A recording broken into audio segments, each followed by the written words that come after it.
வணக்கம் நண்பர்களே. இன்னைக்கு பார்த்தீங்கன்னா, ஒரு பிளாக் ஃப்ரைடேன்னு சொல்லலாம். அந்த அளவுக்கு பார்த்தீங்கன்னா, மார்க்கெட்டு இறங்கியிருக்கு. நம்ம இந்திய மார்க்கெட் மட்டும் இல்ல, ஆல் ஓவரா எல்லா மார்க்கெட் பார்த்தீங்கன்னா, இப்போ ஒரு நெகட்டிவ் சைட்ல தான் இருக்குது. அ ஏஷியன் மார்க்கெட்டு ஃபுல்லா நெகட்டிவ் சைட்ல போயிடுச்சு.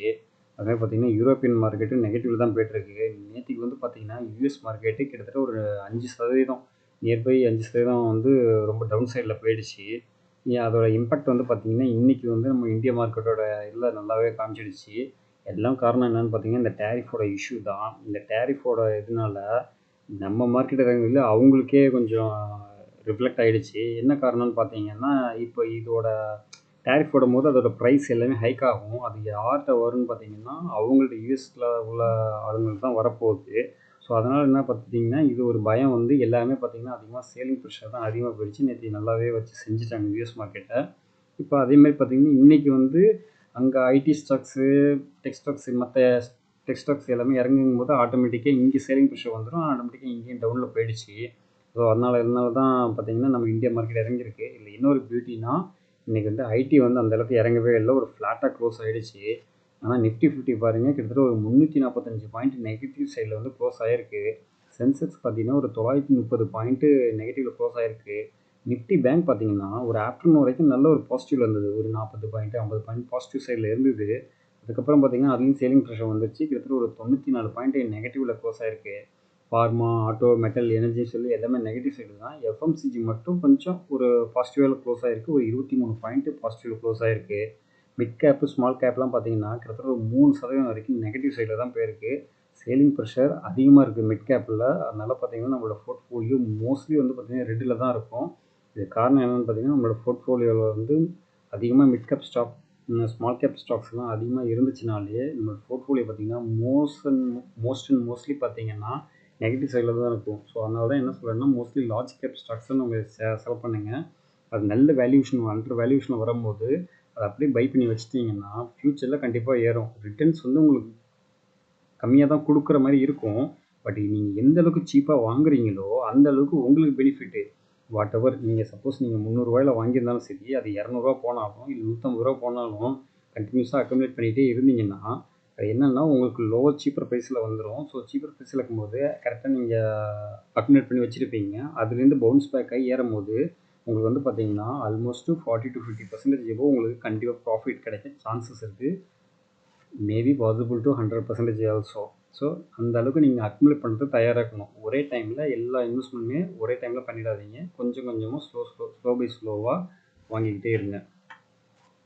இல்லை எஃப்ஐ ஆக்டிவிட்டி பார்த்தீங்கன்னா, எஃப்ஐ பாருங்கள், நேற்று 2806 கோடிக்கு சேல் பண்ணி தான் வச்சுருக்காங்க. டிஐ பார்த்தீங்கன்னா 221 கோடி தான் பை பண்ணியிருக்காங்க. பட் டிஐ ரொம்ப கம்மியாக பை பண்ணியிருக்காங்க. அந்தளவுக்கு பெரிய அளவுக்கு பை பண்ணவே இல்லை. ஸோ அதனால் என்னென்னா, நேற்றுக்கு ஒரு பெரிய அளவுக்கு இம்பேக்ட் கொடுக்கல. இன்றைக்கி பார்த்தீங்கன்னா ஒரு இம்பேக்ட் கொடுத்துருச்சு. மோஸ்ட்லி இன்றைக்கும் சேல் பண்ணி தான் வச்சுருப்பாங்க எஃப்ஐஐ. ஸோ ஈவினிங் என்னென்னு டேட்டா என்னென்னு பார்ப்போம். இப்போ என்னென்னா, எஃப்ஐ டேட்டாலாம் பார்த்தீங்கன்னா பிஃபோராக உள்ளது மாதிரி இப்போ உடனே கொடுக்க மாட்டேங்கிறாங்க. ரொம்ப லேட்டாகவே அப்டேட் பண்ணுறாங்க. ஸோ என்ன இஷ்யூன்னு தெரியல. ஸோ எப்படி இருக்குன்னு பார்ப்போம். இதில் இன்னைக்கு யூரோப்பியன் மார்க்கெட் பார்த்தீங்கன்னா நெகட்டிவ் சைடில் தான் போயிருக்கு. டேக்ஸ் பாருங்கள், கிட்டத்தட்ட ஒரு 847 பாயிண்ட் நெகட்டிவ் சைடு. எஃப்டிஎஸ்சி 314, சிஎஸ்சி 224ன்னு மோஸ்ட்லி பார்த்தீங்கன்னா கிட்டத்தட்ட எல்லாமே பார்த்தீங்கன்னா 3% மேலே நெகட்டிவ் சைடில் தான் போய்ட்டுருக்குது. இன்னும் ஃபர்தராக இறங்குறதுக்கு அதிக பாசிபிலிட்டிஸ் இருக்குது. நேற்றே பார்த்தீங்கன்னா கிட்டத்தட்ட ஒரு 1.5% மேலே நெகட்டிவில் இருந்தது. இப்பயும் இன்னும் நல்லாவே அதிகமாக இறங்கிட்டுருக்கு. நிக்கி பாருங்கள், கிட்டத்தட்ட ஒரு 955 பாயிண்ட்டு நெகட்டிவில் க்ளோஸ் ஆகிருக்கு. நேற்று ஒரு சின்ன பாசிட்டிவ் மொமெண்ட்டில் வந்தது, அப்புறம் க்ளோஸ் ஆனது. அதுக்கு பிஃபோராக பார்த்தீங்கன்னா 4% நெகட்டிவில் இருந்தது. இன்றைக்கி பார்த்தீங்கன்னா 955 போயிடுச்சு. அதுமாதிரி பார்த்தீங்கன்னா ஹேங்ஸங்கும் பார்த்தீங்கன்னா 352 பாயிண்ட் நெகட்டிவ் தான் க்ளோஸ் ஆகிருக்கு. ஸோ மோஸ்ட்லி ஏஷியனு, யூரோப்பியனு, யூஎஸ்ன்னு சொல்லி எல்லா இண்டிசஸுமே ஒரு டவுன் சைடில் தான் போய்ட்டுருக்கு. இன்றைக்கி யூஎஸ் மார்க்கெட்டும் ஒரு சின்ன ரெக்கவரி கொடுத்தாலும் பட் நெகட்டிவ் சைடில் போகிறதுக்கு பாசிபிலிட்டிஸ் அதிகமாக இருக்குது. ஸோ வெயிட் பண்ணுவோம். அவசரப்பட்டு எந்த ஒரு ஸ்டாக்ஸும் பை பண்ணாங்கன்னா கொஞ்சம் வெயிட் பண்ணுங்கள். நல்ல ஒரு ஸ்டாக்ஸு நல்ல ஒரு லோவர் ரேஞ்சில் வரதுக்கு அதிக பாசிபிலிட்டிஸ் இருக்குது. ஏன்னா மார்க்கெட்டில் இன்னும் சேலிங் ப்ரெஷர் அதிகமாகிறதுக்கு அதிக பாசிபிலிட்டிஸ் இருக்குது. ஸோ வெயிட் பண்ணுவோம். உங்களுக்கு ஒரு குட் நியூஸ் என்னென்னா, இன்றைக்கி கோல்டு பாருங்கள், கிட்டத்தட்ட 160 ரூபா இறங்கிடுச்சு. 8400 ரேஞ்சில் இப்போதைக்கு இருக்குது. இது இன்னும் ஃபர்தராக இறங்கிறதுக்கு அதிக பாசிபிலிட்டிஸ் இருக்குது அப்படிங்கிற மாதிரி தான் சொல்கிறாங்க. அது என்ன காரணம்னு பார்க்கும்போது யூஎஸில் பார்த்தீங்கன்னா அவங்க வந்து கோல்டுக்கும் சம் இம்போர்ட் டியூட்டி வந்து இது பண்ணியிருக்காங்க. பிஃபோராக வந்து பார்த்தீங்கன்னா 2% 3% தான் இருந்தது. இப்போ வந்து பார்த்தீங்கன்னா கிட்டத்தட்ட ஒரு 34% வரைக்கும் பண்ண போகிறோம் அப்படிங்கிற மாதிரி ஒரு ஸ்டேட்மெண்ட் ஒன்று கொடுத்துருக்காங்க. ஸோ அதனால இம்பேக்ட்னால பார்த்தீங்கன்னா நம்மளுக்கு வந்து கோல்டு வந்து ப்ரைஸஸ் வந்து கீழே லோவில் போகும், ஒரு 38% வரைக்கும் கரெக்ஷன் ஆகும் அப்படிங்கிற மாதிரி ஒரு ஸ்டேட்மெண்ட் வந்திருக்கு. ஸோ இது வந்து கன்ஃபார்ம்னு நம்ம சொல்லிட முடியாது, பட் மேபி ஆகிறதுக்கு அதிக பாசிபிலிட்டிஸ் இருக்குது. அப்படி சப்போஸ் இறங்குது அப்படின்னா அது வந்து நம்மளுக்கு வந்து ஒரு கோல்டன் ஆப்பர்ச்சுனிட்டி மாதிரி தான். ஸோ அந்த டைமில் உங்களால் முடிஞ்சது அட்லீஸ்ட் ஒரு 1 கிராம் கோல்டோ 10 கிராம் கோல்டோ வாட் எவர் இஸ் பாசிபிள் நீங்கள் கொஞ்சம் கொஞ்சமாக பை பண்ணி வச்சிங்க. இது இன்னும் ஃபர்தராக இறங்குச்சுன்னா, ஆனால் இந்த இது வந்து பார்த்திங்கன்னா ரொம்ப நாள் இருக்காது, ஒரு 2-3 நாள் தான், ஒரு ஷார்ட் டைம் பீரியட் மட்டும்தான் இறங்கும். ஸோ அந்த டைமில் நீங்கள் கரெக்டாக இது பண்ணிக்கிங்க. அதுமாரி பார்த்திங்கன்னா இப்போது யூஎஸ் க்ரூட் ஆயில் வந்து பார்த்திங்கன்னா இது பண்ணியிருக்காங்க, ப்ரைஸ்லாம் டவுன் ஆயிடுச்சு அப்படிங்கிற மாதிரி சொல்லியிருக்காங்க. கிட்டத்தட்ட ஒரு $70 வரைக்கும் வந்திருக்கு அப்படிங்கிற மாதிரி சொல்லியிருக்காங்க. ஸோ அதனால் க்ரூட் ஆயிலும் இறங்கியிருக்கு. இதில் வந்து அவங்களோட டேரிஃப் இதனால தான் இறங்குது அப்படிங்கிற மாதிரி ஒரு ஸ்டேட்மெண்ட் கொடுக்குறாங்க. பட் நாட் ஷூர் இதனால தான் இறங்குதா அப்படிங்கிறது நம்ம எதுவும் இது பண்ண முடியாது. ஸோ பார்ப்போம். கோல்டை கொஞ்சம் கொஞ்சமாக கன்சிடர் பண்ணிக்கிட்டே இருங்க. ETF-ஆக வாங்கினாலும் சரி, இல்லை ஃபிசிக்கலாக வாங்கினாலும் சரி, வாட் எவர் இஸ் பாசிபிள் உங்களால் என்ன முடியுதோ கொஞ்சம் கொஞ்சமாக வாங்கி வச்சுக்கிட்டே இருங்க. அதுமாதிரி சில்வரையும் கொஞ்சம் கன்சிடர் பண்ணுங்கள், அதையும் வாங்கி வச்சுக்கிங்க. அடுத்து வந்து பார்த்திங்கன்னா இப்போது எல்லா ஸ்டாக்ஸும் பார்த்திங்கன்னா இப்போதைக்கு வந்து பார்த்திங்கன்னா பிஸ்னஸ் அப்டேட்லாம் கொடுக்க ஆரம்பிச்சிட்டாங்க. இல்லை பேங்கிங்கில் பார்த்திங்கன்னா HDFC பேங்க் வந்து அவங்களோட பிஸ்னஸ் அப்டேட் இப்போ கொடுத்துருக்காங்க. அதனால் பார்த்திங்கன்னா இன்றைக்கி HDFC பேங்க் வந்து பார்த்திங்கன்னா கிட்டத்தட்ட ஒரு 1% மேலே நல்லா ஒரு பாசிட்டிவ் க்ளோஸ் ஆகிருக்கு. இதில் வந்து டெபாசிட்டுக்கு ரேஷியோ வந்து பார்த்திங்கன்னா ஒரு 14.1% வந்து இன்க்ரீஸ் ஆகிருக்கு அப்படிங்கிற மாதிரி சொல்லியிருக்காங்க இயர் ஆன் இயரில். அதுமாரி கிராஸ் அட்வான்ஸ் வந்து பார்த்திங்கன்னா 5.4% இயர் ஆன் இயரில் இன்க்ரீஸ் ஆகிருக்கு அப்படிங்கிற மாதிரி சொல்லியிருக்காங்க. காசா ரேஷியோ வந்து பார்த்திங்கன்னா 34.8% இருக்குது அப்படிங்கிற மாதிரி சொல்லியிருக்காங்க. அதாவது ஒரு 80 பிபிஎஸ் பாயிண்ட் வந்து இன்க்ரீஸ் ஆகிருக்கு அப்படிங்கிற மாதிரி சொல்லியிருக்காங்க. சிடி ரேஷியோன்னு பார்த்திங்கன்னா ஒரு 180 பிபிஎஸ் வந்து ரேஷியோ இன்க்ரீஸ் ஆகிருக்கு. இது வந்து குவார்டர் அண்ட் குவார்ட்டரில் சிடி ரேஷியோ இன்க்ரீஸ் ஆகிருக்கு அப்படிங்கிற மாதிரி சொல்லியிருக்காங்க. லோன் க்ரோத்தும் பார்த்திங்கன்னா பிஃபோராக உள்ளதோடு இப்போ நல்லாவே இம்ப்ரூவ்மெண்ட் ஆகிருக்கு அப்படிங்கிற மாதிரி சொல்லியிருக்காங்க. இது வந்து HDFC பேங்க் ஒரு பாசிட்டிவ் அப்டேட்டாக இருக்குது.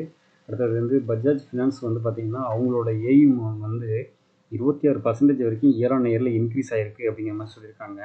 நியூ கஸ்டமராக கிட்டத்தட்ட ஒரு 47 லேக் கஸ்டமர் வந்து இப்போ புதுசாக ஆட் ஆகிருக்காங்க அப்படிங்கிற மாதிரி சொல்லியிருக்காங்க. அதுமாரி நியூ லோன் புக்குடு வந்து பார்த்திங்கன்னா 36% இயர் ஆன் இயரில் வந்து பார்த்திங்கன்னா இன்க்ரீஸ் ஆகிருக்கு அப்படிங்கிற மாதிரி சொல்லியிருக்காங்க. இப்போதைக்கு பார்த்திங்கன்னா Bajaj finance already all time ஹையில் தான் இருக்குது. கிட்டத்தட்ட 8,500 எபோவ் போயிடுச்சு. இது இன்னும் ஃபர்தராக ஏறதுக்கு பாசிபிலிட்டிஸ் இருக்குது. ஏன்னா அவங்க பிஸ்னஸ் அப்டேட்டும் நல்லா தான் கொடுத்துருக்காங்க. But depends on the market situation, இப்படி வேணால் நடக்கலாம். அடுத்தது IEX வந்து பார்த்திங்கன்னா ஹையஸ்ட்டு எவர் குவார்ட்டர்லி வேல்யூ வந்து இந்த தடவை தான் வந்திருக்கு, இந்த குவார்ட்டர் 4 அதிகமாக வந்திருக்கு அப்படிங்கிற சொல்லியிருக்காங்க. இயர் ஆன் இயரில் கிட்டத்தட்ட ஒரு 18% வரைக்கும் வேல்யூ வந்து இன்க்ரீஸ் ஆகிருக்கு அப்படிங்கிற மாதிரி சொல்லியிருக்காங்க.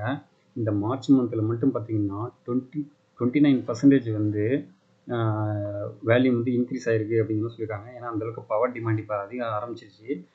டியூ டு என்னென்னா சம்மர் தான், சம்மர் இன்க்ரீஸ் ஆனதுனால நம்மளுக்கு பவர் கன்சப்ஷன் அதிகமாகும். அதனால் பார்த்திங்கன்னா IEXோட இது வந்து நல்லாவே ஏறுது. IEX இப்போ நல்லா பார்த்திங்கன்னா கிட்டத்தட்ட ஒரு நேற்று வந்து பார்த்திங்கன்னா ஒரு 184 ரேஞ்சில் இருந்தது. அதுக்கப்புறம் பார்த்திங்கன்னா இன்னையில் கொஞ்சம் இறங்க ஆரம்பிச்சிட்டு எக்ஸாக்டாக சொல்லணும்னா ஒரு ரெசிஸ்டன்ஸ்லாம் பிரேக் அவுட் பண்ணி கொஞ்சம் மேலே ஏற ஆரம்பிச்சிது. இப்போ தான் சடனாக பார்த்திங்கன்னா இப்போ வந்து இறங்க ஆரம்பிக்குது. ஸோ இது வந்து பிஸ்னஸ் அப்டேட் கொடுத்துருக்காங்க. இதனால் எப்படி ஏறுங்கிறது நம்ம கிளியராக சொல்ல முடியாது. ஸோ வெயிட் பண்ணுவோம். அதுலேயும் நல்ல ஒரு ஆப்பர்ச்சுனிட்டி வந்ததுன்னா கண்டிப்பாக பை பண்ண ஆரம்பிக்கலாம். அடுத்தது மஸ்கன் டாக் ஷிப் வந்து பார்த்திங்கன்னா அந்த ஷேர் வந்து ஆஃபர் ஃபார் சேல் பண்ண போகிறாங்க. கிட்டத்தட்ட ஒரு 4.83% வந்து ஷேர் வந்து சேல் பண்ண போகிறதா சொல்லியிருக்காங்க. இது வந்து பார்த்திங்கன்னா ஃப்ளோர் ப்ரைஸ் வந்து பார்த்திங்கன்னா 2525 அப்படிங்கிற ப்ரைஸில் பண்ண போகிறோம் அப்படிங்கிற மாதிரி ஒரு ஸ்டேட்மெண்ட் கொடுத்துருக்காங்க. அடுத்தது வந்து சூர்யா யோஷினி அந்த கம்பெனி வந்து பார்த்திங்கன்னா கெயிலேருந்து ஒரு ஆர்டர் ஒன்று கிடச்சிருக்கு. 116 கோடிக்கு ஆர்டர் ஒன்று கிடச்சிருக்கு. அது வந்து எதுக்காக பார்த்திங்கன்னா கோட்டட் பைப்ஸ் வந்து டெலிவரி பண்ணணும் அப்படிங்கிறதுக்காக அவங்களுக்கு வந்து கொடுத்துருக்காங்க. ஏன்னா அவங்களுக்கு வந்து பைப்பிங் மூலியமாக தானே கேஸ்லாம் ட்ரான்ஸ்ஃபர்மேஷன் பண்ணுறாங்க. ஸோ அந்த இதுக்காக அவங்களுக்கு ஆர்டர் கொடுத்துருக்காங்க. அடுத்தது அவென்யூ சூப்பர் மார்க்கெட் வந்து பார்த்திங்கன்னா இந்த குவார்ட்டர் 4ல் ரெவென்யூ மட்டும் பாருங்கள் 16.7% வந்து இன்க்ரீஸ் ஆகிருக்கு அப்படிங்கிற மாதிரி சொல்லியிருக்காங்க. அதேமாரி டோட்டல் நம்பர் ஆஃப் ஸ்டோர்ஸ் வந்து பார்த்திங்கன்னா கிட்டத்தட்ட 415 இருக்குது அப்படிங்கிற மாதிரி சொல்லியிருக்காங்க இந்த மார்ச் எண்டு வரைக்கும். டோட்டல் ஓவராலாக 415 ஸ்டோர்ஸ் இருக்குது அப்படிங்கிற மாதிரி ஒரு ஸ்டேட்மெண்ட் ஒன்று கொடுத்துருக்காங்க. அடுத்தது ஆர்பிஎல் பேங்க் வந்து பார்த்திங்கன்னா அவங்களோட Q4 டெபாசிட் ரேஷியோ வந்து பார்த்திங்கன்னா 7% வரைக்கும் இன்க்ரீஸ் ஆகிருக்கு அப்படிங்கிற மாதிரி சொல்லியிருக்காங்க. காசா ரேஷியோவும் பார்த்திங்கன்னா 4% வரைக்கும் இன்க்ரீஸ் ஆகிருக்கு அப்படிங்கிற மாதிரி சொல்லியிருக்காங்க. இது வந்து ஆர்பிஎல் பேங்க்கு ஒரு பாசிட்டிவ் நியூஸாக இருக்குது. அடுத்தது பந்தன் பேங்க் வந்து பார்த்திங்கன்னா Q4 டோட்டல் டெபாசிட் வந்து பார்த்திங்கன்னா 11.8% வந்து அப்பில் போயிருக்கு அப்படிங்கிற மாதிரி சொல்லியிருக்காங்க. அடுத்தது காசா டெபாசிட் வந்து பார்த்திங்கன்னா டவுனில் போயிடுச்சுன்னு சொல்கிறாங்க. கிட்டத்தட்ட ஒரு 5.4% வந்து டவுனில் போயிருக்கு அப்படிங்கிற மாதிரி சொல்லியிருக்காங்க. அடுத்தது அல்ட்ராடெக் சிமெண்ட் வந்து பார்த்திங்கன்னா அவங்களோட போர்டு வந்து அப்ரூவ் கொடுத்துருக்காங்க. கிட்டத்தட்ட ஒரு 6.42 lakhs வந்து ஒண்டர் வேல் கேருங்கிற கம்பெனிலேருந்து அப்ரிஷியேஷன் பண்ணிக்கலாம் அப்படிங்கிற மாதிரி சொல்லியிருக்காங்க. இதோட ஒர்த் வந்து பார்த்திங்கன்னா கிட்டத்தட்ட ஒரு 235 கோடி அப்படிங்கிற மாதிரி சொல்லியிருக்காங்க. ஸோ இதுதான் இன்றைக்கி மார்க்கெட் அப்டேட்டு. ஸோ இன்றைக்கி கொடுத்த இன்ஃபர்மேஷன் எல்லாமே யூஸ்ஃபுல்லாக இருக்கும்னு நினைக்கிறேன். அடுத்த இன்ஃபர்மேஷனோட அடுத்த வீடியோவில் சந்திப்போம். நன்றி நண்பர்களே.